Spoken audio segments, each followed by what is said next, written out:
Hey everyone, welcome to another episode of the Do the Thing podcast. My name is Stacey Lauren. The guest I have on today has inspired me so much. We're in the same business mastermind, and she always gives such insightful, creative, and encouraging ideas. In this episode, I love that she was able to go into detail about how she started her business and how she used it as a vehicle to get what she really wanted. I absolutely love that you're going to hear from someone who didn't just jump in. She wanted to go a little smoother and have a safety net lined up first. She's also working on something new that will blow you away when you hear the mission of her new dream. Welcome, Jill Addison, to the show. Thank you. It's an honor to be invited. So thanks for having me. Yay. I'm so glad. So I would love for you to tell the listeners a little bit about you and what you've been up to. Oh, okay. Well, I started my own business about 12 years ago and didn't really know anything about business at all. So it was a lot of trial and error. And it kind of morphed and grew. And eventually I was able to sell it, which was always my goal. My goal with the business was to learn as much as I could about business, get good at it, and ultimately to sell the business, like go on, have a full kind of story arc for it. Like I grew it and I sold it and I exited. And that was the experience. Yay. So that's what happened. And so that was complete about a month ago. And in the meantime, over the last year and a half, I've been doing a lot of real estate investing, which was also a big goal for me. And got to the point where I could pay all my bills with my real estate income. So I was free to sell my business and just continue on with real estate investing at this point, which I found that I really love. So that's where I'm at today. I am free. I love it. And it's been so great because we've been in the same business mastermind for years. And just to see you on, I think It's been amazing just to see things progress with your business and everything you had to go through. And then to see you go to an exit and now starting this new thing, it's been quite remarkable to be a witness to that. Oh, well, thank you. Yeah, it's been quite a journey, definitely a lot of ups and downs, and it's really pushed me and challenged me and made me grow. And I'm really grateful for the experience. And I'm also so grateful to be where I am today. I definitely want to get into the real estate stuff, but I wanted to start with just even your business that you just sold, just to start. So 12 years ago, when you decided to open that business, what did that look like? Why did you open it? What did you have to do to get it open, and a little bit about that would be great. Yeah. Okay. So I had actually been in the nonprofit world for 13 years, and that's the only thing I had done since college. And so I really didn't know anything about business. I left that, and then I got a couple different jobs at two different video production companies because that's kind of where my interest lied. And my goal with that, they were really small companies, like 10 staff, and the whole time I was there, I was just watching like, okay, how are they doing this? Like if I wanted to do this, how would I do it? And just trying to learn from that as a kind of a template for if I wanted to start my own business, because that had always seemed like a cool idea to just to see if I could do it. And then after I had worked at these businesses for a couple of years, I actually got married to a guy who ran his own video production company, and he's kind of a one-man show, and he does a lot of work for big corporate clients. And I kind of watched what he was doing, and I was like, I bet I could do that. And so then I got fired from my job. And then I was like, gosh, I have no idea what I want to do next or what I should do or what path would be the best for me. And so I kind of just started knocking on a bunch of different doors, and I kind of was looking for a job, and I started going to networking groups to see what I could learn about business and trying to get some clients, and nothing was really working for like 6 months. And then my unemployment was running out, and I was like, what am I going to do? And one of the networking groups I was in, I got the opportunity to do a presentation, and I was like, you know what? I'm just going to slash my prices. And if I don't get any clients this time, I'm just going to give up. And so I gave this presentation. I got 4 clients, and I'm like, okay, I'll go this way. So that was the beginning. And basically I just learned on the job. My husband gave me all his old equipment and taught me how to use it. And I just started shooting little 1 and 3 minute online videos for small business owners here in San Diego. And at the time, it was just about when video was starting to be kind of a given. I was looking at it and I was like, it just makes sense. How would a small business owner use video? They'd put it on their website. And so that's kind of how I marketed it. And so I shot a whole bunch of videos. I don't know how many clients I had, maybe 200 or something over a few years. But then I started to see that business model had a lot of limitations. And I was following Robert Kiyosaki on Facebook, and he made this post that every successful business has 3 traits. It's leverageable, scalable, and the income is predictable. And I was like, no, on all 3 counts. Well, at the same time, I had someone call me and say, hey, if we paid you to do whiteboard videos like every month, like 2 every month, could you do it? And I was like, sure. I didn't know how to do that, but I had been going to this group, Henry's group actually, where I had heard about a software where you could do that. So I scrambled and looked through my notes and found it. And that client never really followed through, but I thought, you know what, that's a great idea. I'm going to package it up and sell it. So I had a small list.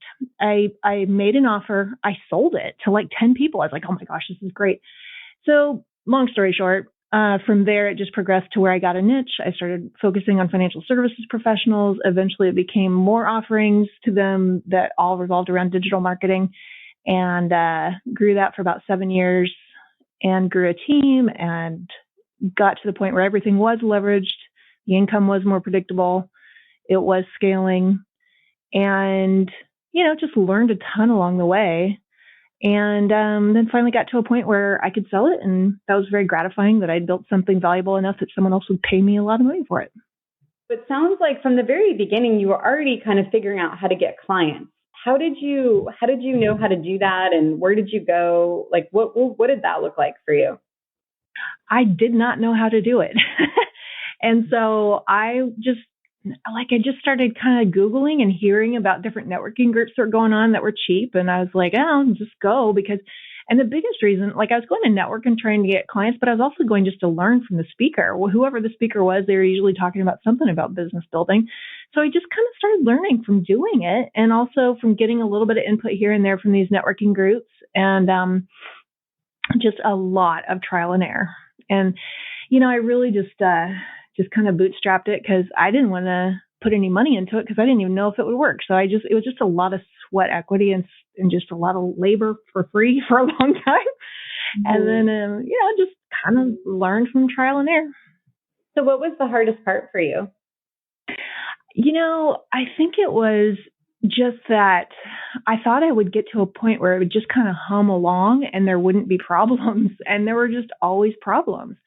And I kind of eventually realized that sort of is just part of business. And I remember one time, Stacey in our mastermind, another person in the mastermind was like having an amazing month. And they were like, they had been really struggling with their business. And then they're having this amazing month. And they were like, oh my gosh, maybe I should keep it. And I remember you saying, just remember, it's going to go down again. It's always a roller coaster. And, just kind of learning to accept the roller coaster and just roll with it. Just go with it and enjoy the ride. Yeah. So when you were going through the roller coaster, like what kept you going? How did you stay motivated?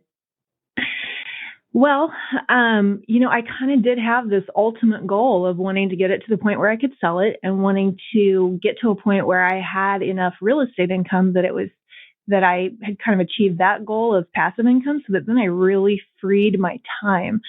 So just having that vision of wanting to have a lifestyle where my time is up to me and I can, give it in whatever way I want, however much I want, that was really a compelling goal for me. And I knew I couldn't quit until I got there. And so I just had to keep going until I got there. And it's just one of those things like, that whole saying about being willing to do what most people are not willing to do for a short period of time so that you can live the rest of your life like most people will never be able to do. Yeah. So do you think that then by you then getting this real estate vision and knowing that's what you wanted to do, it almost freed you to know you weren't staying? It was more like this business is just transitory to get me into the next level? Yes. And it was always a means to an end for me.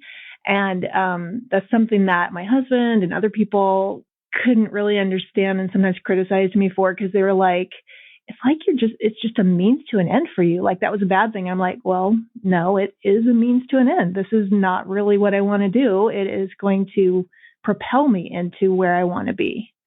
Yeah. Do you think that's what then, it sounds like that is what helps you get through all the painful moments then? Yeah, I mean, honestly, I felt like I didn't have a choice. I mean, I had to have something lined up before I could jump ship. And so like the real estate thing, it was almost like I was going in this speedboat and then another speedboat's coming up next to me. And when it finally got to the same velocity and we're going at the same speed, then I could step from one boat into the other boat. And I needed that. I couldn't just step off the boat, because then I wouldn't have any income. And, I just couldn't do that. Yeah, I love that analogy. It's really good. Okay, so I'm sitting here writing down your formula for doing the thing. If you don't mind, I'd love to share it with you, and you can tell me if I'm missing anything. And then when we go to the real estate stuff, it's going to be cool because we get to see if we're going to add anything from you doing the thing with that right now. Yeah. All right, so you're going to play along. Okay, so it sounds like learning from mentors is one of your big pieces of your formula for doing the thing. And for sure. I'm thinking that number 2 is a separate line item, is educating yourself, because even though it's a little similar, I'm feeling like there's another level to it because your mind is open in another way. Would you agree? I think as a combination, it's learning in a bunch of different ways. It's learning from mentors, learning from others who are role models, learning from, courses and talks, and then learning from real world experience, which that last one is huge because like I was just talking to a friend of mine who's been in a employee kind of position for a long time and she's getting paid really well and she has a lot of responsibility. And she kind of has aspirations of being in an entrepreneurial position, but it's just really clear that she hasn't had the experience to really learn what that means. And there is no substitute for that. You can't just learn about it from a book or from whatever. You have to do it to learn. You have to do it to learn. Yeah. Yeah. And do you think that's where it started with that nonprofit? Like, so you were able to see how they did it. And then between that and then seeing your husband with the video stuff. And then do you think that all was part of something that you needed in order to get it started?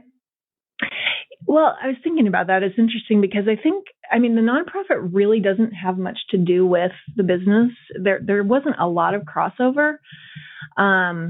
But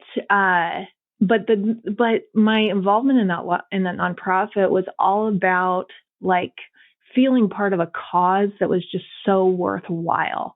And that's something that's so important to me. And then the business side, like I really wanted to learn about business and just how to make money because it's so practical. And I wanted those skills. I wanted to feel kind of empowered that way.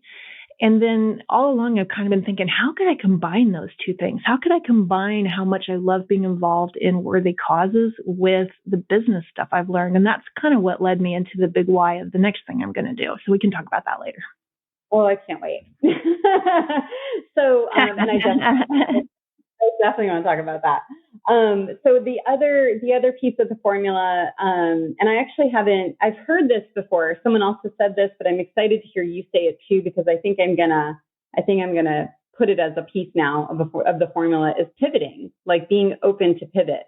Because I've seen you pivot a few times, but hearing your story, you even pivoted way back then from the very beginning, from how you even structured the business.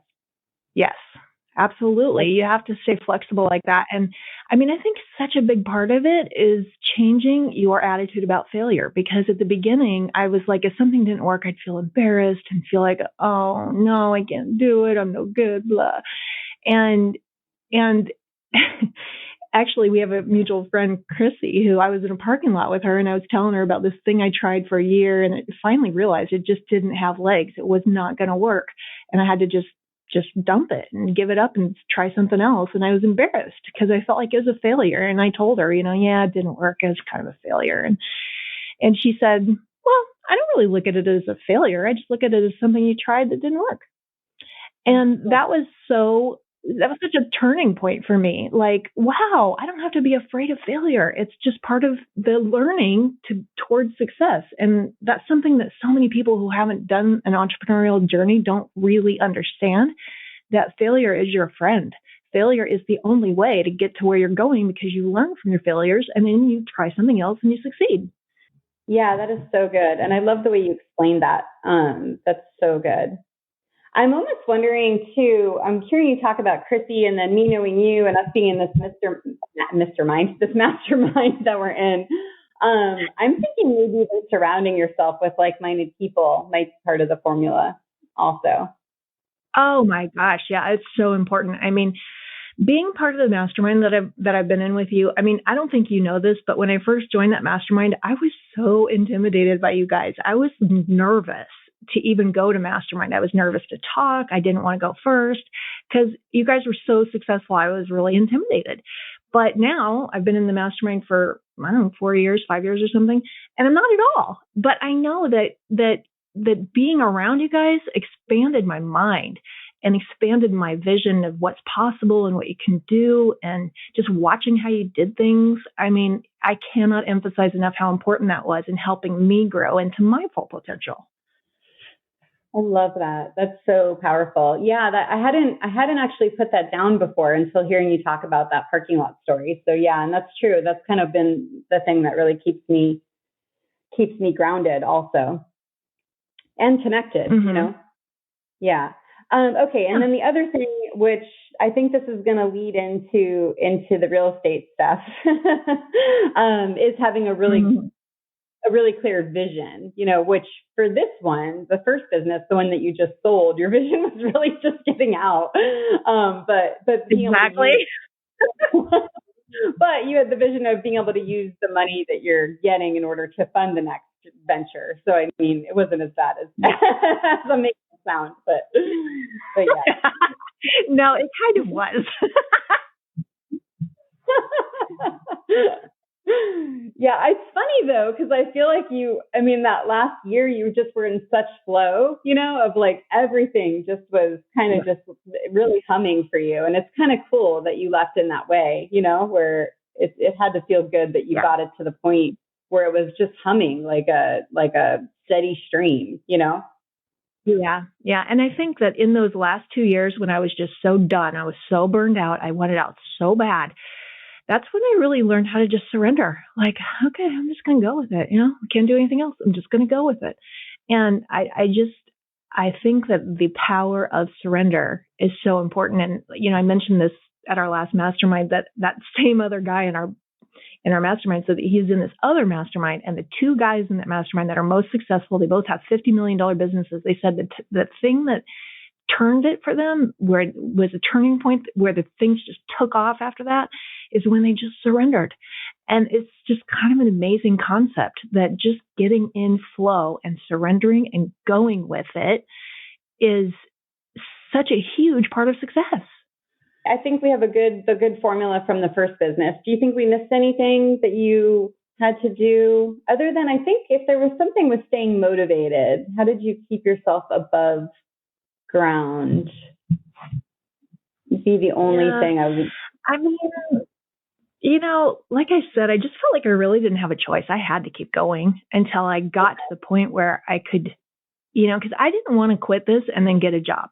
I wanted to get on the track with real estate, and I knew that business was the best way to do it. And so I was just pushing through that path because I knew that led to where I wanted to go. But I guess the other thing, honestly, though, is that I'm just kind of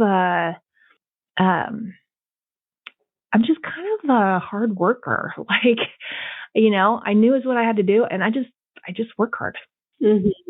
Yeah. No, that is definitely true. I've seen your work ethic for sure.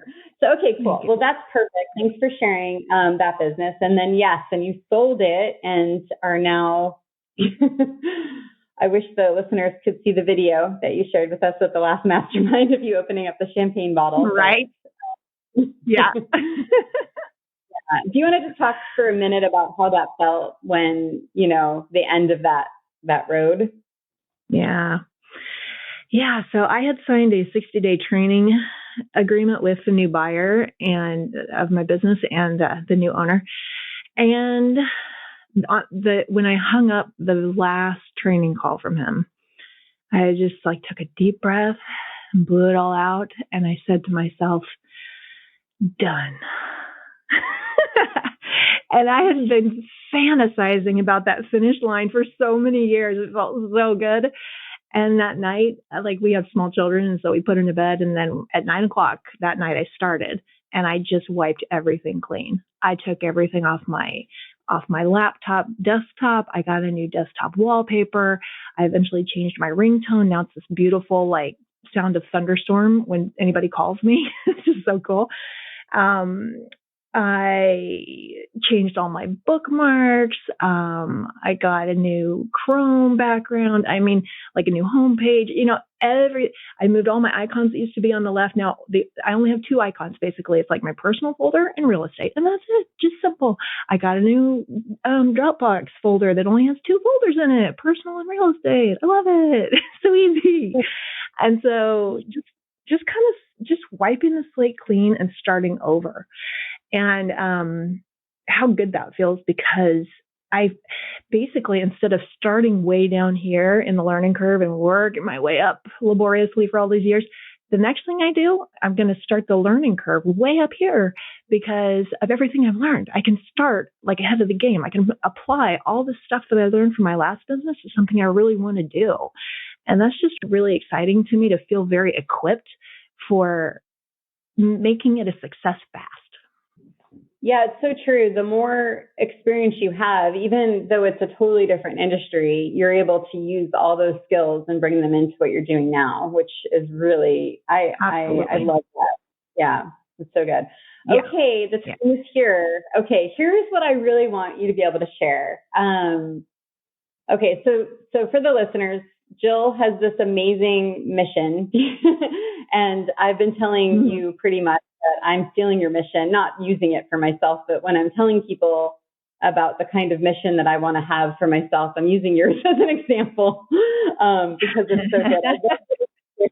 I'd love you to share a little bit about the real estate thing. I know you shared a little bit in the beginning, but a little bit more kind of in detail, and then what your master purpose is for that too.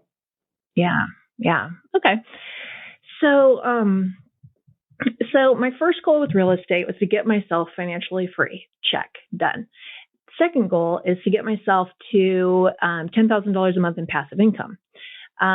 So I'm about halfway there, and so I'll be progressing and continuing to invest in real estate going forward. That is a lot of people's goal. A lot of people want $10,000 a month in passive income. That's a very common goal in real estate investing. So, and I've had a lot of people asking me, what are you doing? I'd love to pick your brain, blah, blah, blah. And it's just something where there's a lot of demand for it. And I just started thinking, maybe I'll do like a webinar for people just to teach them about how I did it. And, maybe I'll just start out with a webinar about like the top 8 to 10 criteria that you can use to choose the best place to invest. And at first it was just that. I was like, I don't know, maybe I'll do a webinar about it and just share that knowledge. But then it kind of just started growing in my mind. Like, maybe I'll do an online course because people are going to need a lot more than just that webinar. Maybe I'll do a whole video course, which is kind of what I did in my past business. I did videos and I did marketing through videos. So, I can, and my husband, of course, has all those skills. And so I can use those skills in a new way to build a video course. And then I can include, like all the checklists and the Excel spreadsheets and all these tools that I've developed to manage the process. And I don't know, I just, one of my favorite things that I did in all my wanderings of figuring out business was trying to develop an online course. I did that once, and I did it for like how to make your own, it was like DIY video package, how to make your own little videos. And there just wasn't enough demand for it.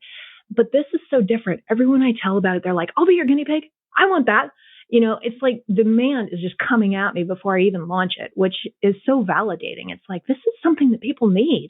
And it's going to be exciting to go on this ride.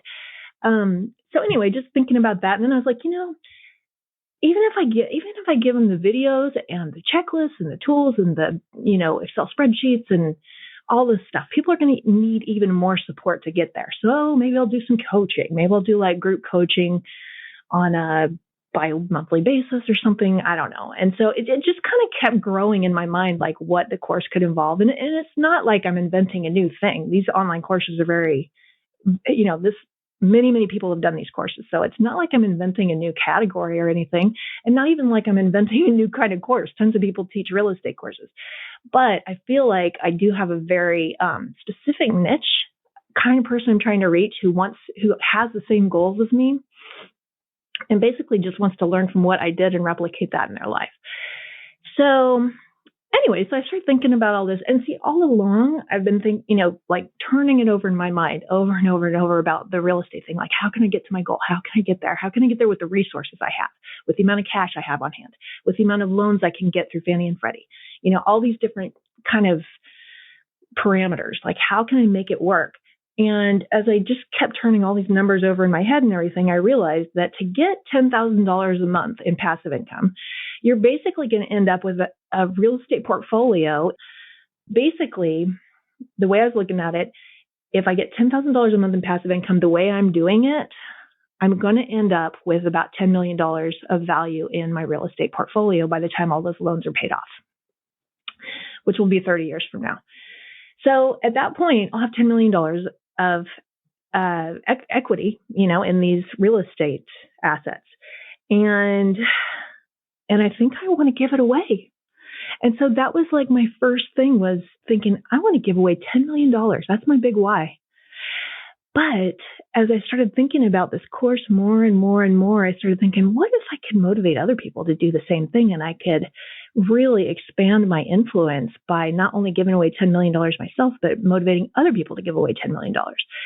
Then I started thinking, in my first business, my goal was always get 100 clients, and I'd have it up on my wall, 100 clients. That's my goal. And I'd keep track. How close am I to my goal of 100 clients?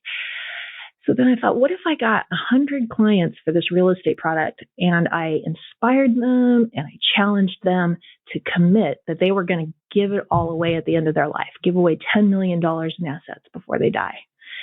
That would be awesome. And then I was in this other mastermind, and I was talking about it, and I was like, okay, I haven't done this math yet, but I'm going to do it right now. And I just talked into my phone. I said, what is 100 times 10 million? And the answer to that is $1 billion. And I was like, I like that. I was hoping it would be that. I could mobilize $1 billion in charitable giving through this.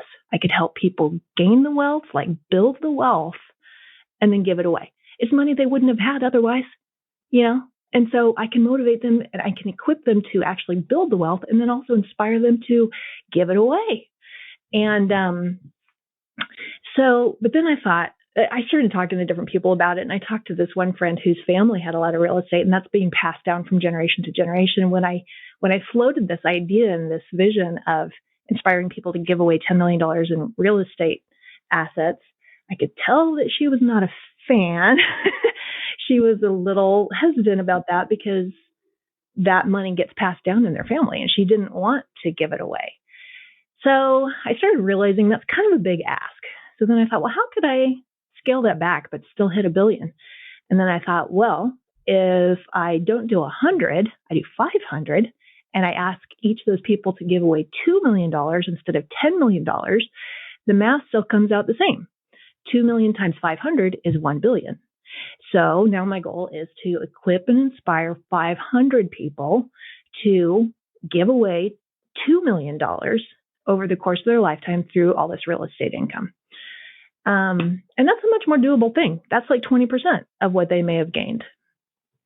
So that's kind of how I came up with that vision. But, the billion number, most people's brains cannot even conceive really of what is $1 billion. We just know it's a ton.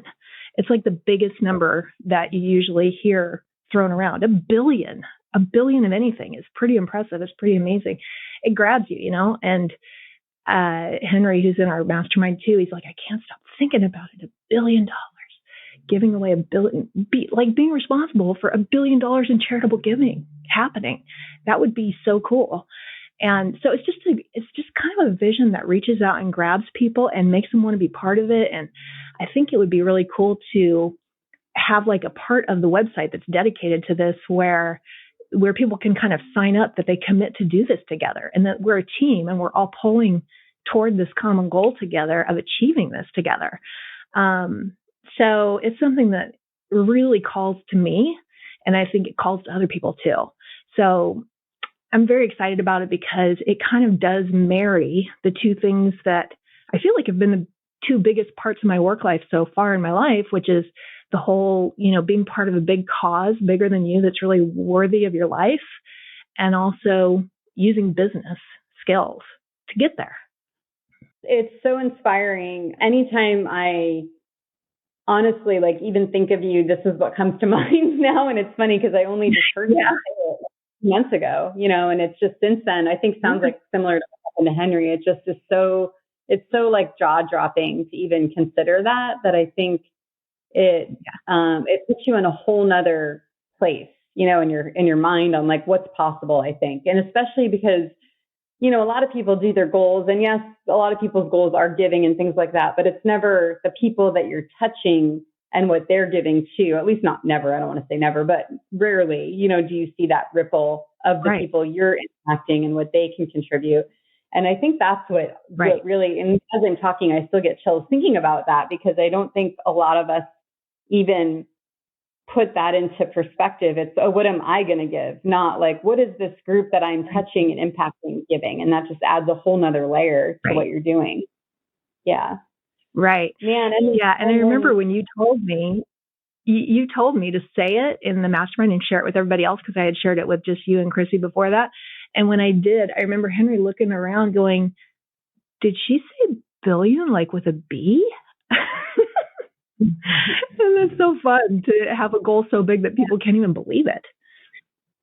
It's unbelievable. Yeah. And it's so doable, because I mean, even people that I tell, about you and what you want to do, they're like ready to sign up. I think it might already be on that, like 10 people like ready, and you have such a great way. You have such a great way of explaining things. And we've talked about this personally, but I'll just share, like, even when the PPP loan came out, and there's so many different things that you've like taught us on. Actually, you showed us with real estate, different things, and just your way of explaining is so detailed, but yet at the same level, to make people understand. And so I'm just so excited for this to get started. I really try to simplify it, just make it accessible and doable. Yeah, simplify. I love that. Yeah. And then it's funny, I didn't realize this before when you told me the goal, because I didn't know about the first goal with the 100 people and the $10 million, but you also did another piece of the formula of the do the thing formula, which is reverse engineering your goal. And so it's and your goal is $1 billion. Once you realize you could do $1 billion, you're like, how can I get to $1 billion another way? And that's such a huge way to do the thing. Yep. Yeah, it's so important to be, and it's that whole Franklin Covey thing of begin with the end in mind. What is the goal? You first have to decide, where do you want to even end up? And once you know that, your mind starts working on how to get there, and you will get there. Yeah. And so do you think that there's anything now that so the real estate stuff is pretty new. And then since we just talked about your business and the formula for that, do you think that your formula for doing the thing has been similar as to what it was for your business, like with learning from the mentors and educating yourself and pivoting, and obviously the vision was there. Do you think that it was pretty similar, or was there anything extra that you've noticed now through what you're doing now than you didn't have the first time around? Yeah. Well, it's funny because really what I always wanted was to have something like this, like an online course. It's the business model I always wanted. And I don't even really know how I ended up with a digital marketing agency. It just happened that way. It just kind of evolved into that. But this is what I always wanted. And so I think that it's kind of been percolating for a very long time to do something like this. But I think along the way, and especially from being just associated with you and with all the different people in our mastermind and how big they think, and the other people they know, and the stories we hear about other people they know that are thinking really, really big. I think that's the biggest thing, is that I'm thinking so much bigger than I did before. but it also is going to happen in a way that is so much more efficient that it's going to require even less time of me and less stress. And so I really like that combination. So is there anything I have not asked you that you think I should have asked you? Not really. I mean, there's so many things I've learned over the last 10 years. A lot of the things that come to mind are very tactical, but like just the principles, I think we have covered a lot of those.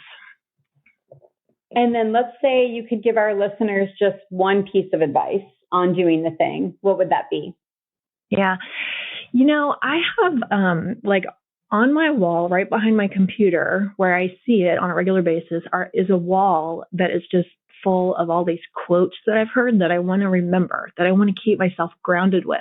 So they're on my wall and I read them over and over. I've committed them to memory, many of them.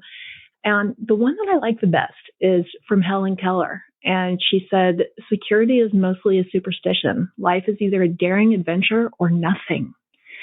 And I love that quote so much because I think for so long I was looking for security and trying to get myself into a position of security. And I think what's happened as I've grown and become braver is being able to accept that nothing is secure, but that it's okay. And that, I have within me all that will be required for whatever is needed, no matter what the circumstances are. And so just letting go of needing security, understanding that it's mostly a superstition, and then just accepting and embracing that life is either a daring adventure or nothing. And I know people, I have friends where I look at their lives and they just, every time they've had a choice to say yes or no to things, they've said no, and their life is so much smaller than it could have been. And it's so sad to see people living a smaller life than they could have. And so I love the part about a daring adventure. Let's just embrace it, that life is a daring adventure. And, we shouldn't try to arrive at the end all, composed and safe. No, we should slide into home plate, muddy and glorious, and saying, yay, that was an awesome ride. I love it. And it's probably great to have your kids where you're seeing that from the kid perspective again, and just being reminded of that too. Right. Yeah. Just almost being a kid again. You know what, Stacey, though, that's a really good insight, that you have to start to look at all of life as play, because that's what it is. We're just here to play this big, glorious game. So let's play it the best we can and not take ourselves too seriously. Yeah. And I actually have another question about that. So what do you do to get yourself into that mindset? Have you noticed anything that helps you get into play mode more?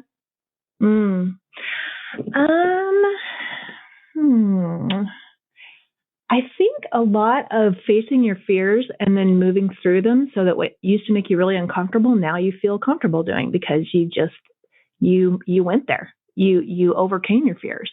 So just continuing to expand beyond your comfort zone, I think, makes it easier and easier to do it again and again, and just view it all as a big game. And do you have something that you say to yourself when you're about to expand beyond your comfort zone? I guess the biggest thing is I just kind of subconsciously think to myself, what do I have to lose? Don't be afraid. Just try it. What do you have to lose? You only live once. Try it. I love it. Well, it's been unbelievable being a part of your journey and getting to see everything that you're doing. And I'm so glad that you were able to share it with the listeners. And I'm really hoping that, someone's going to hear it, and, it's going to connect in a different way and get someone to say yes. You're welcome. It's been a pleasure to be on your show. Thank you. Oh, one more thing, Jill. Do you have anything set up yet for people to learn about you or to follow along as you're building this out? I was thinking about that. I don't really, but if anyone that's listening to this wants to be placed on a list where you can be notified when we launch, I'd be happy to do that. You can just contact Stacey and she'll forward your information, I guess, for now, or we could set up a link that you could put at the bottom of this or something. But I don't really have anything set up right now, but I definitely can create an Excel document and put your name on it. Yeah, that's great. Let's have them. You guys can just email me at hello@dothethingpodcast.com, and then just put Jill in the subject, and then we'll do it that way for now. So that's exciting. I love that we documented the beginning, that it's like not, I'm loving it. So I'm so excited to. Yeah.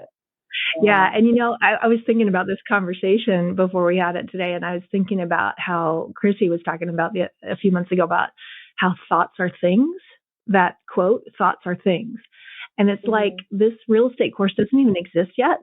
It's just my thoughts, but it does exist because thoughts are things. Man, I'm like, wow, it's real good. Yeah. Oh my gosh. Well, thank you so much for coming on the show. I really appreciate it. Sure. Thank you so much, Stacey. It's always a pleasure to be around you. Aw.